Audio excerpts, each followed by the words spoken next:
Oke, setelah tadi kita sudah membahas tentang cermin lengkung, sekarang kita fokus ke satu tipe dulu, yaitu cermin cekung.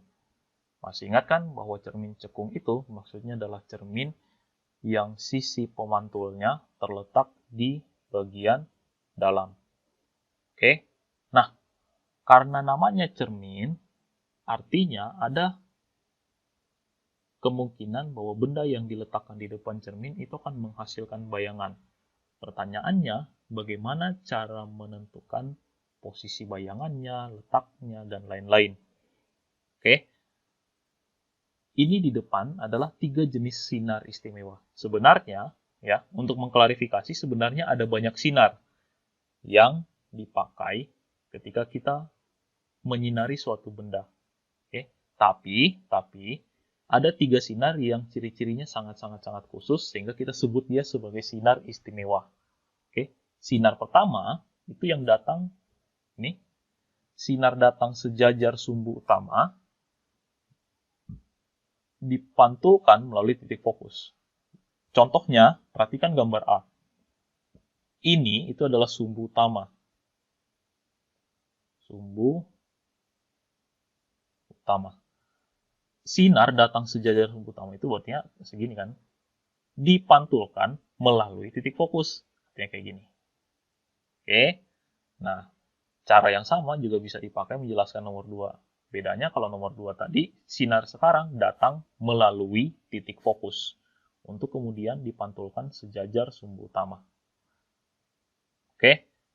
Yang ketiga, kalau sinar datang lewat jari-jari kelengkungan atau titik kelengkungan cermin, nih, sinar pantulnya akan datang lagi lewat sini. Oke, jadi datang lewat sini, dipantulkan lewat sini lagi. Oke, sehingga itu alasan kenapa kalau kalian lihat garis ini ada 2 berkas panah. Ini menunjukkan panah datang, ini menunjukkan panah pantul.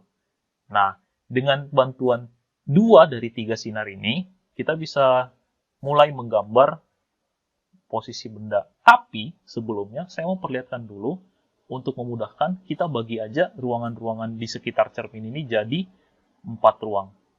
Oke. Kita sebut dia sebagai ruang 1. Ruang 1 itu di antara cermin dan titik fokus. Ruang 2 di antara fokus dan jari-jari kelengkungan cermin. Ruang 3 di belakangnya pusat kelengkungan cermin. Ini semua.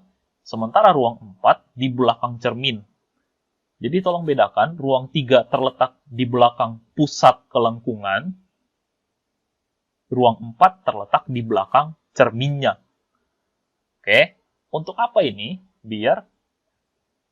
Pertama, biar kita tahu menentukan penempatan benda. Contoh, misalnya disebut bahwa ruang benda terletak di ruang 2. Oh, berarti kita udah tahu. Oh, bendanya berarti terletak di antara titik fokus dan pusat kelengkungan. Atau disebut fokusnya adalah 10 cm, bendanya terletak di 12 cm.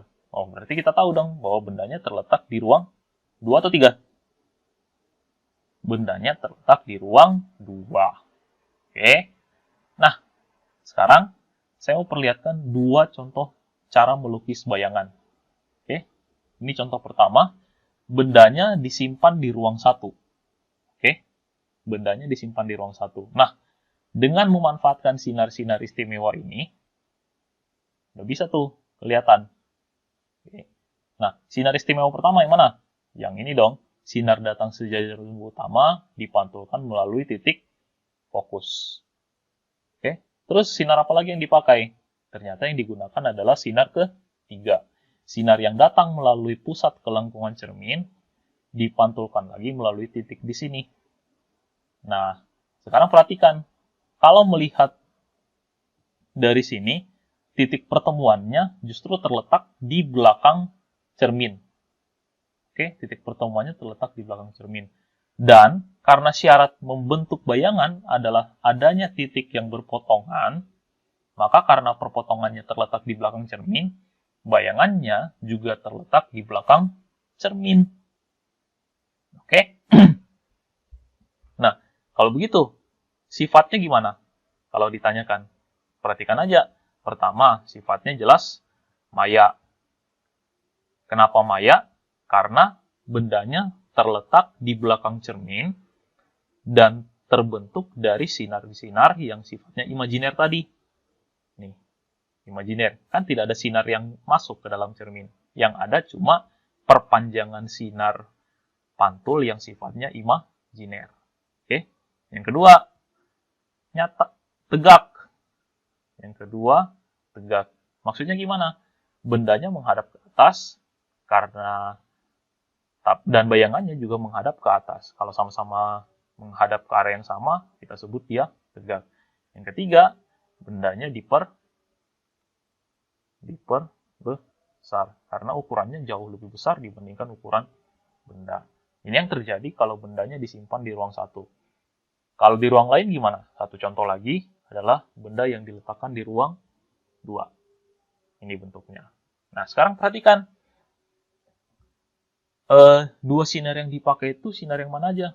Yang dipakai adalah sinar 1,